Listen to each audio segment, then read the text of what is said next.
It's taken me the best part of a week to get this exhaust sorted. I also had a look at the crankshaft seal. I've got a bit of paint on those pieces.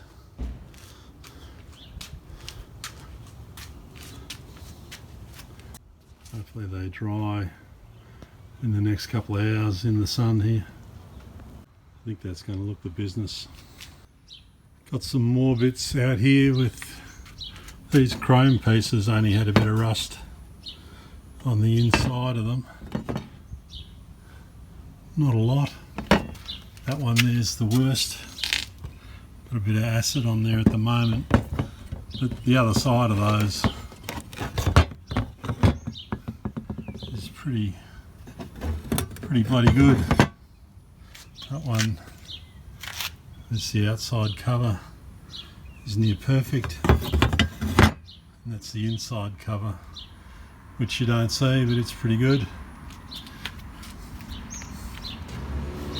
That's the little bracket that you had laying around on your quad runner, David.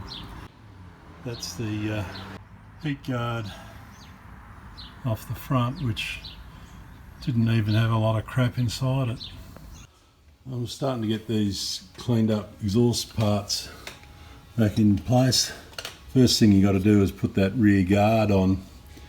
It's still quite chromed. It was a little bit rusty on the inside. I've got a bit of galvanised primer on it.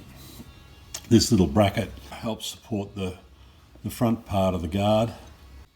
Cleaned up muffler is in place there. I've got this, got that cleaned up. I've released the frame here to create a little bit of space to get the pipe in behind there. Hopefully I can get that guard in at the front and then start put this front piece of guard in. It's again cleaned up well. A little bit of rust on the inside that I've used a bit of acid on and wire brushed and a bit of galvanised primer. Same with the rear guard. The rust is starting to come through the front of the chrome on here and a couple of spots at the back. And then there's a bracket that goes on here. Comes off that rear muffler mount that supports the back of that last cover. Put all those bits in, they're all clean. It's a bit of a pleasure putting clean bits on.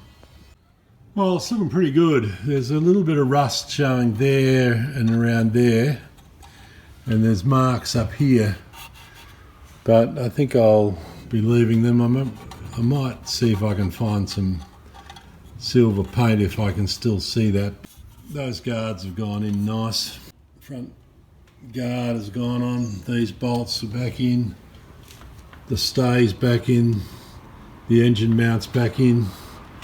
The gear shift is on, and the way it sort of interacts with the rear cover there, the rear cover goes over the top of the bracket there and the screw goes through and into a nutsert into the back of the front cover. Complicated. I've taken my time fitting it so that I didn't strip any of the threads out. Ultimately it's come together pretty good.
just selected first gear there.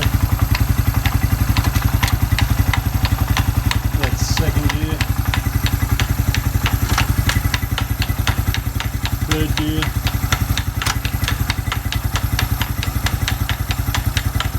Fourth gear. That's top gear. Fourth. Third.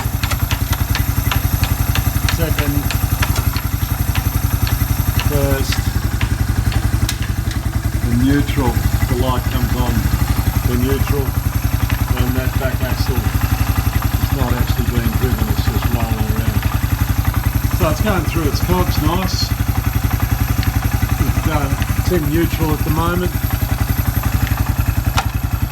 There's reverse, forward, neutral.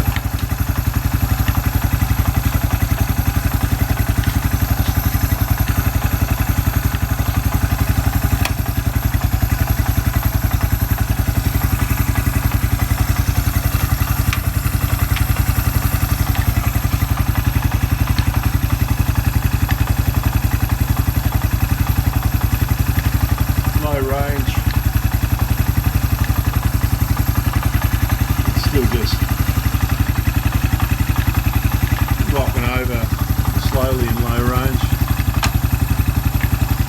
That's actually being driven in reverse.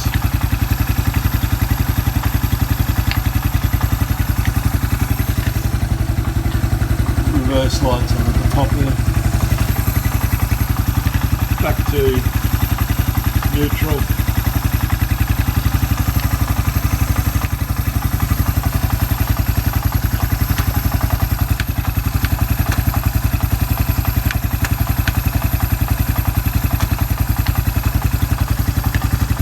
High range.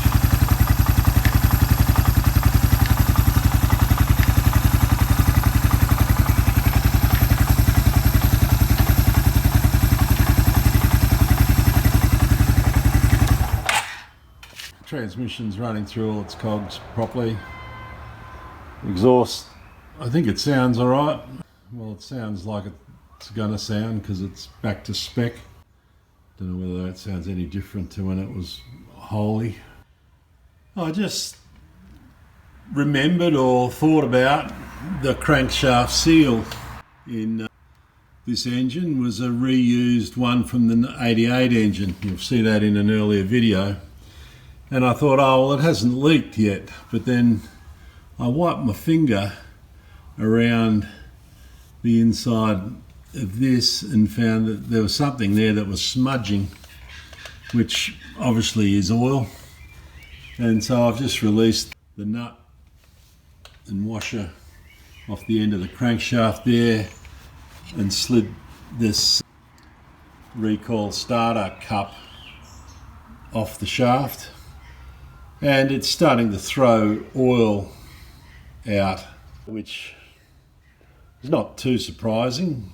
It's time to review this. That obviously was going to turn into a flood over time, or at least a continual build-up in this housing. There's a little drain hole at the bottom there, which then lets it drip out onto the tray and get over everything. Somehow this engine was letting oil get all over the top of it, I believe, from this faulty crankshaft seal. So the 88 crankshaft seal's in there at the moment. You can press it in from this side, and you've got to hook it out from this side. If you actually have the cover off, you can push it out from the back, which is the easiest way to remove it. I'm now going to hook that out. I've got some ordinary, I bought these in anticipation. Now these are $2 or $3 TC seals, which are just plain oil seals with one spring in them. I'm going to try one of those. It's the correct size, width, diameter and everything to fit in that spot, and I'm going to try one of those in there, monitor whether it can keep the oil in the crankcase. You know, the crankcase seal that's in there is a far fancier seal than this, That's the inside of the seal with one spring. That's the outside of the seal. I think it's basically still got two lips. It will be interesting to see whether an ordinary $3 TC seal will do the job. I think I was looking at $40 odd plus freight for an OEM crankshaft seal, which are more sophisticated. We'll see. These $3 ones, I can change it again if it leaks. I was worried how difficult it would be to get this oil seal out from this side. I jammed that big screwdriver, I think, into that outer loop there, little fulcrum under it, and it popped straight out. I can't show you any more than that. So that's the genuine crankshaft seal out of the 88. It's got a spring on the inside, it's got a spring on the outside. I'm just going to pop that TC seal in, spring on the inside only. Might try and get a little bit of oil between the lips. I might actually get a bit of grease between the lips. That, I believe, is the right size to pop in there. Well, it didn't seem to blow out in the first couple of minutes of running. Might be putting that recoil starter on for a while, and probably we'll have a few starts and things prior. We'll see whether we get that splatter like we were getting from the used 88 crankshaft seal. Well, the muffler is a shitload better than it was before I started. The exhaust guards were covering up a pile of dirt. I only have to look back a few weeks and I've made a hell of a difference. The engine purrs like a Persian cat. Get out to your shed and have some fun.